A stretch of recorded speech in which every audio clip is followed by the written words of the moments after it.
Hey everyone, welcome back to The Explainer. I am super excited to have you here today because we are unpacking a truly fascinating architectural blueprint for achievement. We're going to be looking specifically at the concepts laid out in Chapter 4 of our source material, The Laws of Prosperity.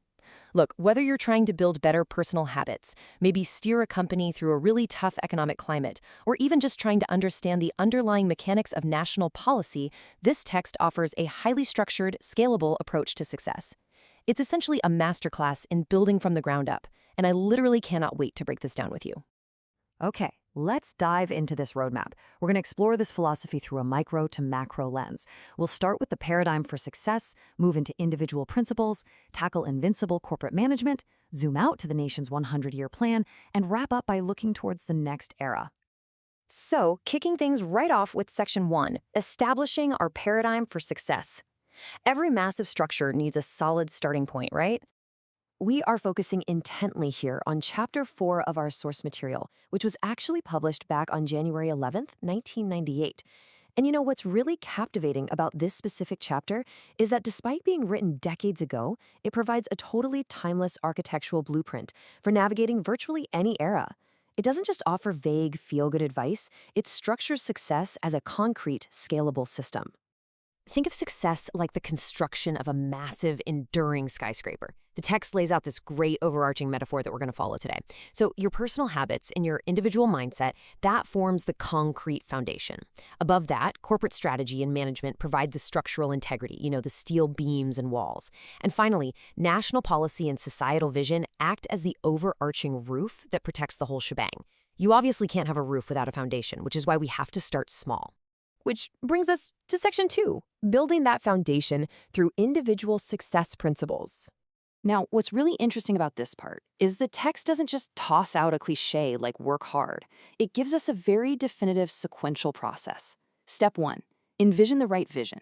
You literally have to see it in your mind's eye first. Step 2, fight with new ideas. Innovation is your weapon here. You just can't rely on yesterday's tactics.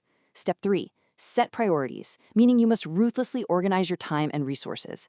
And step 4, persist to the end. I actually want to pause on that fourth step for a second, because the source material heavily emphasizes it. Persistence isn't just about, trying hard. It's defined here as the unwavering commitment to fight through challenges and see a process to its ultimate conclusion. So the crucial takeaway is this.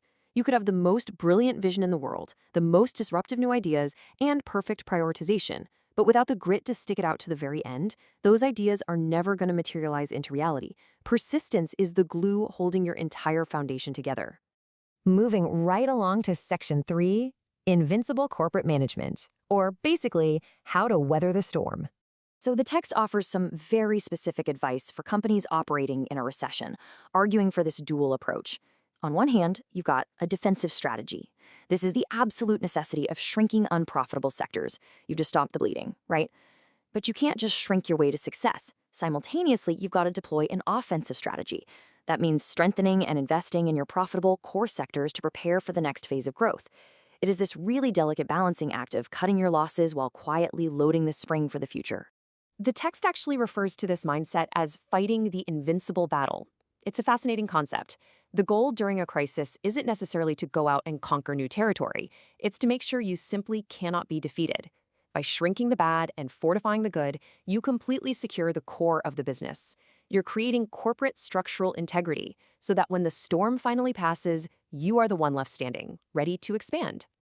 Now let's zoom out even further for Section 4, designing the roof with the nation's 100-year plan. The source material wades into some macroeconomic theory here with a rather provocative concept. The author posits that budget deficits can often act as a byproduct of democracy. Now, looking at this impartially, the argument presented in the text is that democratic systems can inherently incentivize short-term spending to appease voters, and that, of course, can sometimes lead to a lack of fiscal discipline. It's a striking lens through which to view national finance, and it really sets the stage for the solutions the text proposes next. To counter those potential deficits, the text outlines some strict government reform directives.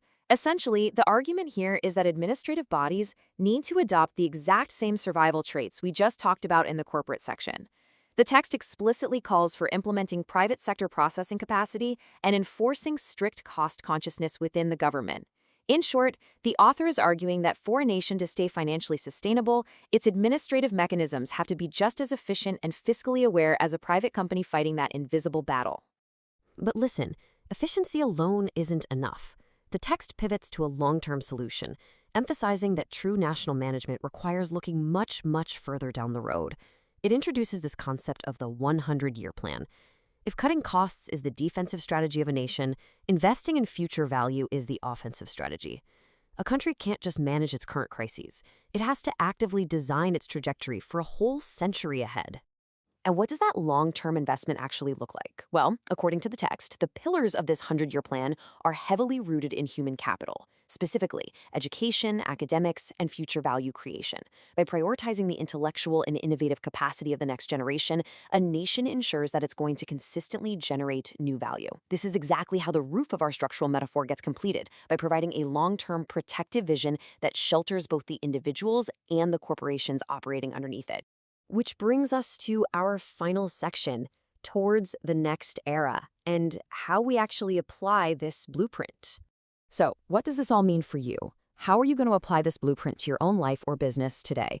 We've seen exactly how these principles scale. Maybe for you, the big takeaway is leaning into that fourth step of individual success, persistence, and finally seeing that personal project all the way through to the end. Or maybe you're managing a team right now and it's time to fight that invincible battle by strengthening your core profitable areas. The absolute beauty of this framework from Chapter 4 is that the architecture of success remains exactly the same no matter the scale. So take these structured insights, build your foundation, and start designing your own future. Thank you so much for joining me for this explainer, and I will see you next time.